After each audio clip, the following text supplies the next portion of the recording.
All right. Well, thank you very much, and good afternoon, everyone. Thanks for being here today for this press conference. I'm here today joined by my colleague, Leah Gazan, the member for Winnipeg Centre. Vancouver is the center of the universe for everything, but Winnipeg is really important. So joined by my colleague, Leah Gazan. And on Zoom, we have a couple of other peoples as well. Corey Balsam from the Independent Jewish Voices Canada is on Zoom. Céline Füri from Oxfam, Quebec is on Zoom. Alex Paterson from the Canadian for a Just Peace in the Middle East is standing here with me. And Sharif Awad from the Canadian Muslim Public Affairs Council is here with me. These are all advocates who have fought tirelessly to expose how Canada's permissive arms trade enables atrocities abroad. Their presence and moral courage bring us to the urgency of this moment, and I am grateful to stand alongside them. The introduction of my private member's bill today has been a long time coming, and the pressing need for it is essential. Just moments ago, I introduced my private member's bill in the House of Commons that will finally close a gaping loophole, one that stains Canada's reputation as a beacon of human rights internationally. We can no longer turn a blind eye to the back door by which Canadian arms are ending up in the wrong hands halfway around the world, contributing to gross violations of human rights and ongoing complicity of war crimes, especially after Canada signed the Arms Trade Treaty in 2019. For the past 23 months, the Liberal government has given Canadians half-truths and empty promises about arms exports to Israel. They say Canada respects international law. They say our export system is strong. But the reality is much darker than Canadian arms. But the reality is much darker. Canadian arms are still reaching conflict zones where they are being used in what leading human rights experts and the UN have identified as a genocide in Gaza. And how is this happening? Through a massive loophole that continues to be exploited. When Canada updated our laws in 2019 to join the Arms Trade Treaty, the government exempted all exports to the United States from scrutiny. That loophole has become a backdoor to Canadian weapons, components, and technologies. They cross the border unimpeded, with no permits, no oversight, and no reporting. And once in the US, they are built into weapons like the F-35 fighter jets and the Apache attack helicopters, systems then delivered to countries such as Israel and Saudi Arabia, where they rain down destruction on civilians. And let's call it what it is: complicity. For nearly 2 years, this government has allowed Canadian arms manufacturers to profit from the mass killing of civilians by exploiting the US loophole. Ottawa knows it, corporations know it, and civilians in Gaza today are paying the price as the appalling images of atrocity show us with our own eyes. Canadians are rightly horrified that our policy framework allowed this to happen in such a brazen fashion, and it must stop. Recent reports by Arms Embargo Now, Project Plowshare, Amnesty International, they highlight the role of arms and components manufactured in Canada being used to commit human rights violations abroad. Canada cannot claim to champion human rights while quietly helping to arm a military that is bombing hospitals, starving families, and killing children. Every shipment that crosses the border unchecked, without transparency about its end use, is totally unacceptable. And we cannot allow it. We cannot allow this policy gap to persist when the consequences are so high. That is why today I introduce a private member's bill to close the U.S. loophole once and for all, and to build transparency into Canadian arms exports so we can restore integrity to the process and build a governance structure that withstands basic scrutiny. The bill will end Canada's complicity and bring accountability to the public. My private member's bill makes explicit that the Export and Import Permits Act includes parts, components, or technology necessary for the assembly of arms, ammunition, implements, or munitions of war.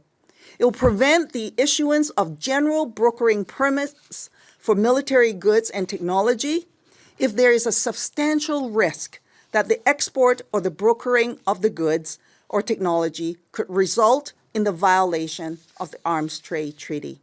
It spells out clearly that exports to the United States will have the same rules as exports to any other country: permits, risk assessments, and transparent reporting. No more exceptions, no more excuses, and no more Canadian weapons fueling war crimes. No more loopholes. This is not a partisan issue. The UN Human Rights Council, independent UN experts, and Canadian civil society have called for an end to the arms transfers that fuel war crimes or crimes against humanity. Parliament must answer that call. Canadians' credibility is on the line. Our values are on the line. And most importantly, the lives of innocent civilians are on the line. I call on all members of Parliament, no matter their political party, to support this bill. Because when it comes to crime, the crime is killing of innocent civilians. There can be no loopholes, no excuses, no silence, no culture of impunity, and no complicity. With that, thank you again, and my deepest thanks for everybody for being here today and for standing with me in the fight for justice and accountability. With that, we will now go to our next speaker. And Corey, I believe, is on Zoom, and we will go to you. Thank you, Jenny. And good afternoon. My name is Corey Balsam. I'm the National Coordinator of Independent Jewish Voices, which is a cross-Canada Jewish organization that stands in solidarity with Palestinians and other oppressed peoples facing racism and military violence. I speak on behalf of our more than 2,000 members in 25 chapters and the many thousands of Canadian Jews calling for a total, immediate arms embargo on Israel. We thank MP Jenny Kwan for introducing this bill, which, if passed, would address the gaping blind spots in our existing legislation that allow Canadian arms, parts, and components to reach regimes like Israel that are committing wide-scale atrocities as we speak. The government has claimed to have paused direct permits for arms exports to Israel, but reality, of course, tells a different story. The Arms Embargo Now campaign has recently revealed nearly 400 shipments of military equipment that left Canada bound for Israel between October 2023 and July 2025, including nearly 500,000 bullets. On top of that, the US loophole allows over $1 billion of Canadian military goods to flow south each year, virtually unchecked, no human rights review, no risk assessment, and no transparency. Many of these Canadian-made parts end up in Israel's fighter jets, missiles, and drones that have taken an average of 90 to 100 Palestinian lives every single day for the past 2 years, including at least 18,000 children, which I know are being displayed. Their names are being displayed on Parliament Hill right now. Our tradition teaches us that saving one life is like saving an entire world. Right now, Canadian exports are being used to destroy human life, to destroy entire worlds. That's why we stand firmly behind this bill and urge every member of Parliament to do the same. It is a concrete, principled measure to bring Canada's export laws in line with the Arms Trade Treaty and ensure that every shipment, no matter its first stop or layover, faces the same rigorous human rights review. Let's end the charade, close the US loophole, and ensure Canadian military goods are never again used to commit atrocities. Thank you. Thank you very much, Corey Balsam from the Independent Jewish Voices Canada. Next, we have Sharif Awad from the Canadian Muslim Public Affairs Council. Thank you, Jenny. Good morning, everyone. My name is Sharif Awad, and I'm here on behalf of the Canadian Muslim Public Affairs Council. It's a policy organization that lobbies for protecting Canadians' civil liberties and advocates against systematic Islamophobia. CMPAC is very proud today to stand alongside MP Jenny Kwan and our civil society partners in supporting the No More Loopholes Act. This bill is urgently needed right now. Right now, despite Canada's current export laws, Canadian-made weapons and components are able to reach Israel, a state committing unimaginable atrocities and violations of international law amounting to an act of genocide. In particular, the U.S. exemption has enabled Canadian corporations to funnel unregulated arms to Israel, arms that to this day are being used to kill civilians in Gaza. In fact, more than 421,000 bullets have been shipped from Canada to Israel since the assault on Gaza began, including 175,000 in a single month this year. Despite public promises, shipments of Canadian-made weapons continued, even as bombs fell on homes, hospitals, and schools. This is unacceptable. For the Canadian Muslim community, this issue is deeply personal. Our community has watched in utter horror as family members, friends, and thousands of children in Gaza suffer under bombardment, displacement, starvation, and siege. Yet at the same time, our government continues to allow the export of weapons that fuel these very atrocities. Canada is not merely a bystander here, it is complicit. Every bullet that leaves this country risks piercing the body of a child, hitting a hospital, or destroying a home. Closing these loopholes is not only about compliance with the Arms Trade Treaty or even the Genocide Convention.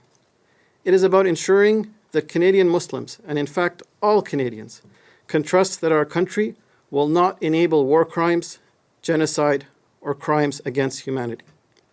It is about whether Canada will be remembered as a nation that armed a genocide or one that stood up against it. Our communities want to see a Canada that truly, truly lives up to the values of justice and human rights. CMPAC urges all members of parliaments from all parties to support this bill that closes all the loopholes, to cancel existing arms export permits to Israel, and to commit to a full, transparent arms embargo. Canadians do not want the blood of Gaza's children on their hands. Thank you. Thank you very much, Sharif. Next, we have Céline Füri from Oxfam, Quebec, who is on Zoom. Thank you, Jenny. Bon après-midi tout le monde, je parlerai en français. Cela fait plus de 20 ans qu'Oxfam Québec travaille à ce que le commerce des armes du Canada ne serve pas à violer les droits humains, ni à amplifier des crises humanitaires. Avec d'autres organisations de la société civile, nous avons poussé sans relâche le gouvernement canadien à rejoindre le traité sur le commerce des armes, ce qu'il a fait. Mais cela n'a pas suffi. Nos obligations humanitaires et nos politiques commerciales demeurent en partie contradictoires, car la plupart de nos exportations militaires annuelles passent par les États-Unis, ce qui signifie, comme d'autres l'ont dit, qu'elles ne sont pas soumises aux mêmes précautions contre les risques de violation que pour le reste du monde. Deux poids, deux mesures.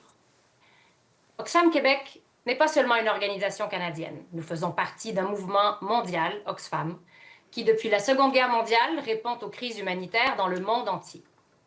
Nos collègues et nos partenaires sur place sont témoins directs des souffrances quotidiennes des femmes, des hommes et des enfants qui n'ont rien à voir avec les conflits armés, mais sont coincés dans les zones où ceux-ci se déploient. Leurs souffrances bien réelles sont causées par la violence armée, qui, elle, est largement alimentée par des armes et des technologies importées.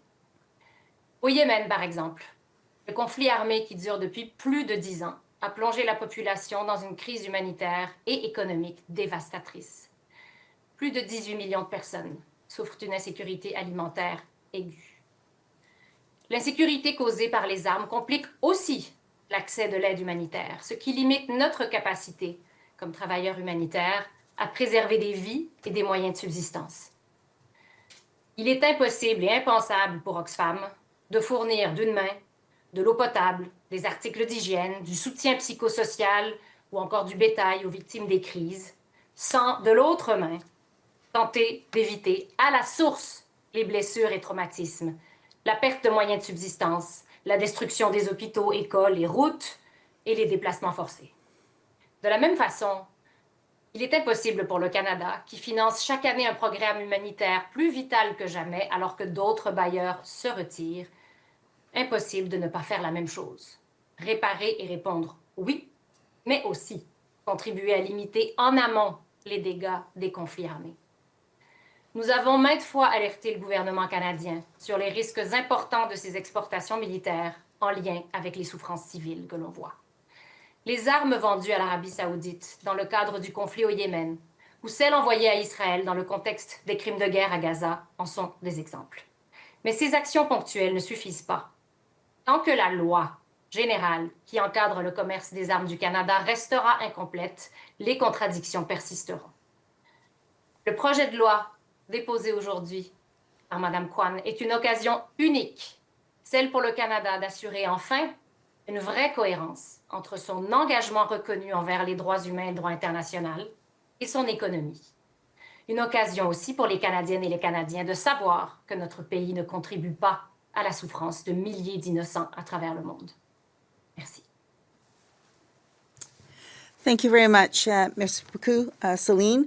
Next, we have Alex Paterson from the Canadian for a Just Peace in the Middle East. Alex.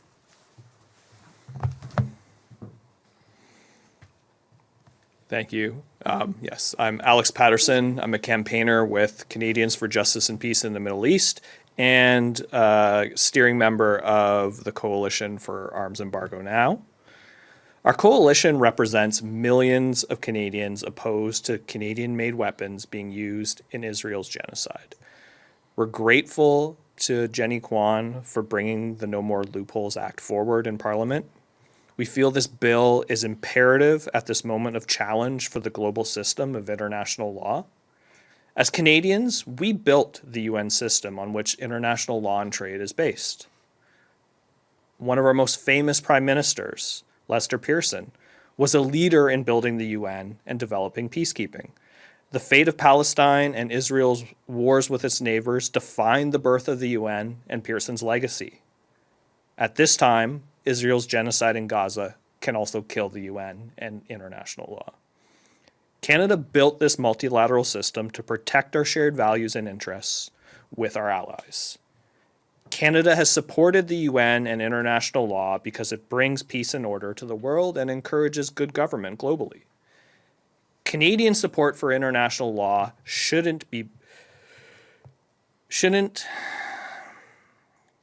Canadian support for international law shouldn't have giant loopholes for Israel's genocide or Trump's complicity. That's why we need to ensure Canada finally adopts the Arms Trade Treaty in full. The Arms Trade Treaty is an essential part of contemporary international law. We want Parliament to support this bill and eliminate all the remaining loopholes in Canada's Export and Import Permit Act that allow weapons to be snuck to Israel to fuel their endless assault on Palestinian civilians. This bill, though, is more than about Palestine.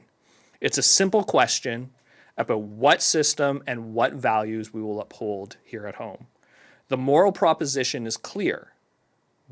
Are we a Canada committed to a rules-based international order, Or are we a sidekick to two far-right states willing to arm them no matter what the body count? Over 60,000 confirmed dead in Gaza. It's time for Parliament to choose. What side are they on? No exceptions, no loopholes. Thank you. Thank you very much, Alex. We're now opening the floor for questions. Ms. Kwan, obviously there are many issues with the U.S. right now when it comes to trade. Have you spoken to the government about this, and how do you envision balancing doing something like this, which obviously would very likely upset the Trump administration, balancing trade and other issues that Canada is dealing with right now with the Americans? Well, thank you very much for that question. The bill was just tabled probably about half an hour ago or so. I will be starting to engage with different parliamentarians from all sides of the House about support for this bill. I know one of the issues that people will say with the current tariff war with the United States, how will we deal with this? The truth of the matter, of course, is this. The Canadian government already says that Canada abides by the Arms Trade Treaty. In fact, they would persistently refute the fact that arms and weaponry and parts have been exported and being used in various regimes, including Israel in Gaza, with the genocide that's going on right now.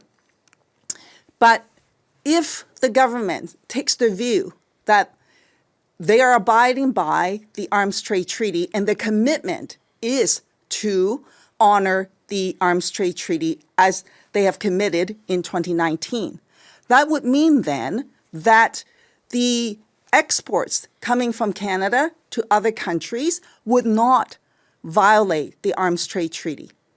And that should include the United States as well. If, in fact, there are no violations happening going through to the United States, this will have no implication for them whatsoever and will have no change with the exports.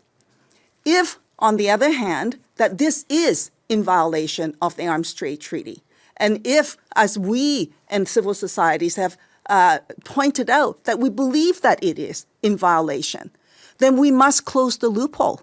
Then we must honor our own commitment, and the government must honor their own commitment to the Arms Trade Treaty. That's what this bill is asking for, asking the government to obey the law and to make the law clear so that Canada is not complicit. My follow-up questions for Mr. Paterson and others, if you'd like to chime in on this, I'd like to hear your thoughts as well. The Prime Minister is headed to the UN, where Canada is expected to recognize Palestinian statehood next week. What do you make of the conditions that Mr. Carney has set out, and what do you expect and hope will happen at the General Assembly?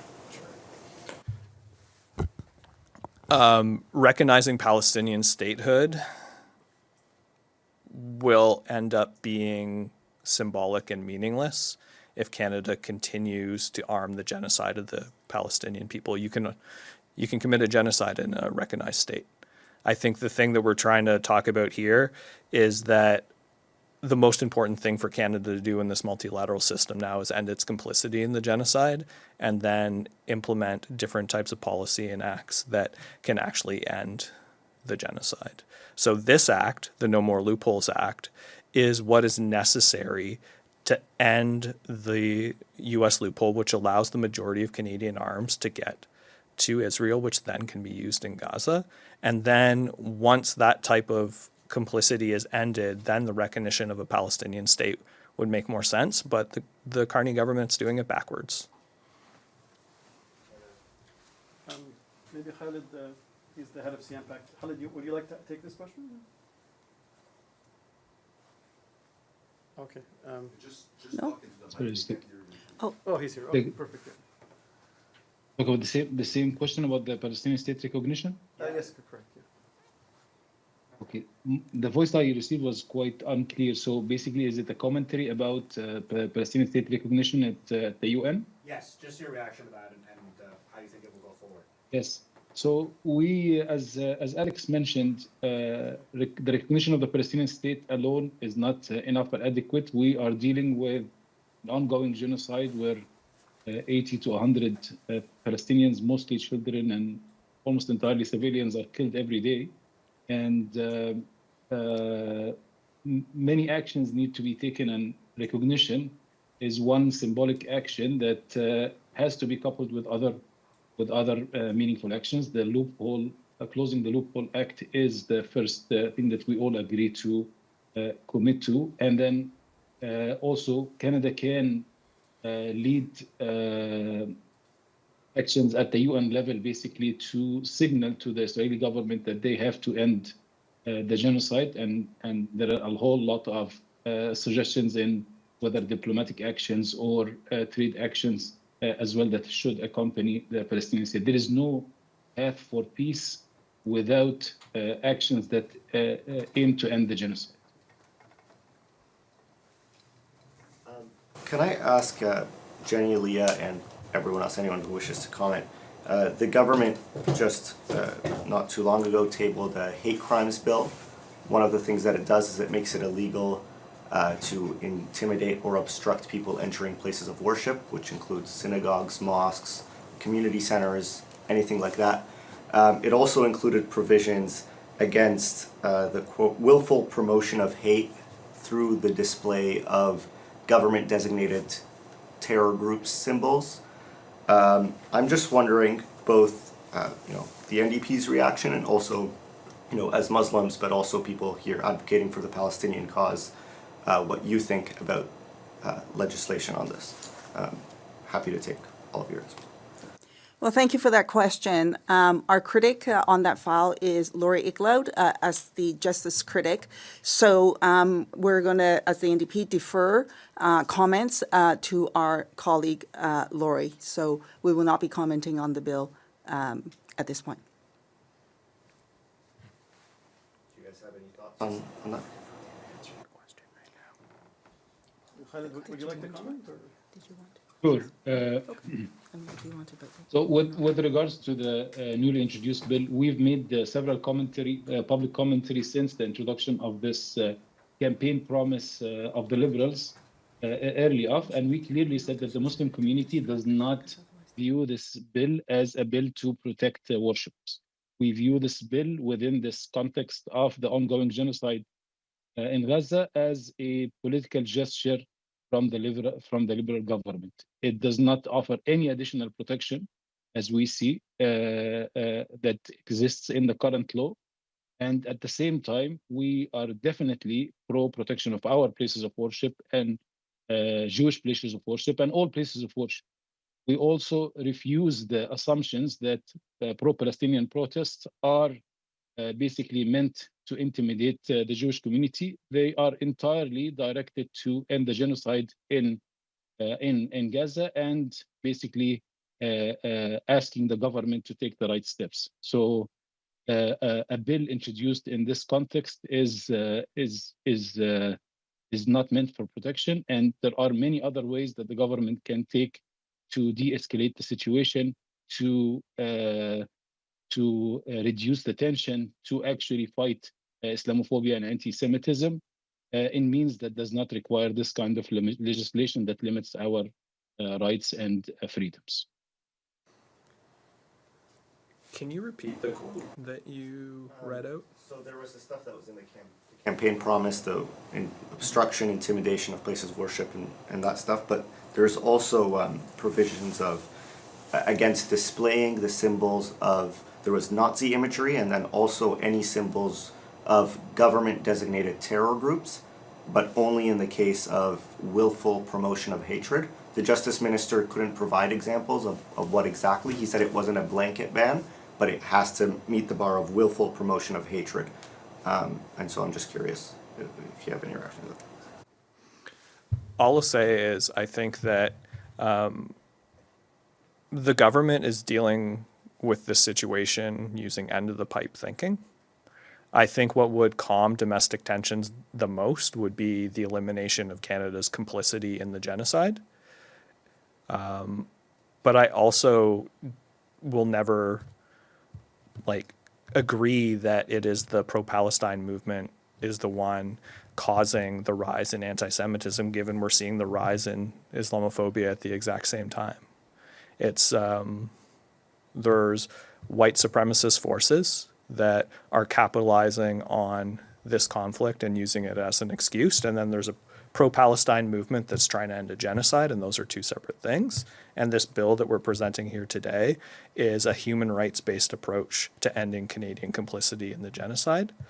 I do think that the government could take a more deep view of laws that they could bring in. I think one of the reasons that this legislation has been asked for is because there have been community incidents where there have been the sale of settlement properties in religious institutions, in this case synagogues, and the government has refused to use the Crimes Against Humanity and War Crimes Act and actually enforce it. So this is another part of their pattern of not using the tools of international law that they have here. So this bill is addressing one little part of that issue, which is trying to ensure that the Arms Trade Treaty is effectively used at a domestic level to end Canadian complicity in the colonization of Palestine. Jenny, as the immigration critic, I was just wondering if you have any thoughts on the government banning the Irish band Kneecap from entering Canada this morning. Obviously, they've attracted some controversy, but they say they're being silenced for being against the war in Gaza. So could you comment on that? I'm going to actually suggest that we keep our questions for this press conference central to the bill. I'll be happy to answer questions afterwards, but for the press event and for the purpose of our press conference, I would ask that we sort of keep on the topic of the private members' bill on closing the loopholes. Does anyone else want to reference that? Anyone on Zoom want to talk about Kneecap at all? Sorry, I'm going to suggest that we focus on the loopholes.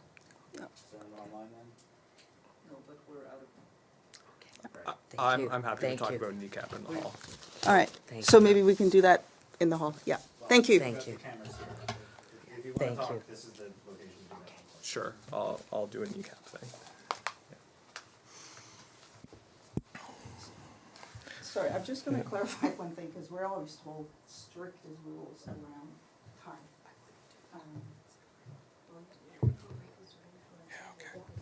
All right, cool. I'm gonna go no comment on Kneecap for now. Sorry. Because we're always... Thank you. This concludes the press conference. Merci. C'est ce qui conclut cette conférence de presse. Merci beaucoup.